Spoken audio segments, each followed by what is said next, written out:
안녕하세요. 김윤석 목사입니다. 한 주간 잘 지내셨나요?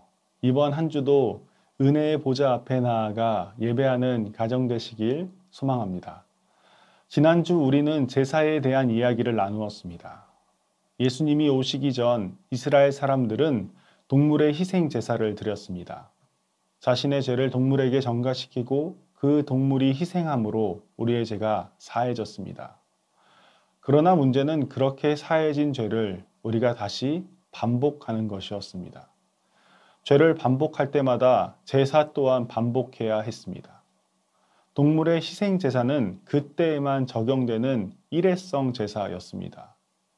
그러나 예수님께서 이 땅에 오시어 십자가에서 죽으신 그 사건은 우리가 다시 제사를 반복해서 드리는 일을 멈추게 한 사건이었습니다.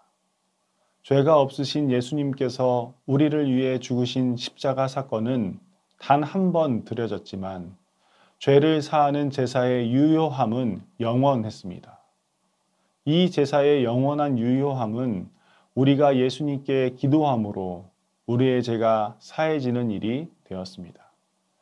예수님께서는 십자가에 죽으시고 다시 살아나신 뒤 하늘 보좌 우편으로 올라가셨습니다. 예수님께서 처음 계셨던 장소로 다시 돌아가신 것입니다. 그런데 이것은 예수님께서 이제 우리와 전혀 상관이 없다는 것을 의미하는 것이 아닙니다. 예수님은 하늘 보좌 우편에 앉으셔서 우리를 여전히 지켜보고 계십니다. 우리를 위해 늘 일하고 계십니다. 하나님께서 사랑하시는 이 세상 모든 이들이 예수님께 돌아와 거룩한 사람들이 되는 그날까지 그곳에서 우리를 바라보고 계십니다. 그렇기에 예수님은 죄를 가지고 나아오는 모든 이들을 사랑하십니다. 그리고 예수님께 자신의 죄를 기도하는 사람들의 죄를 모두 깨끗이 용서해 주십니다.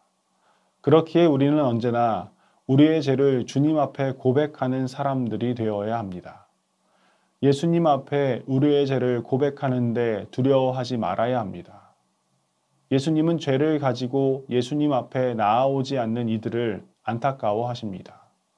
오히려 죄를 가지고 예수님 앞에 나아오는 이들을 바라보시며 기뻐하십니다. 그리고 그들을 죄를 용서하시고 그들을 위해 늘 함께 해주십니다. 우리가 죄의 사슬을 끊을 수 있는 힘을 더해 주십니다. 우리가 예수님 앞에 나아가면 나아갈수록 우리는 죄에서 점점 더 멀어지게 될 것입니다. 이것이 우리가 예수님 앞에 늘 나아가 기도해야 하는 이유입니다.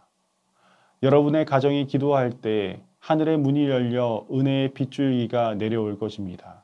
그렇기에 여러분의 가정이 어떤 시간이든 어떤 장소이든 가리지 않고 예수님과 함께 기도하는 가정이 되기를 소망합니다.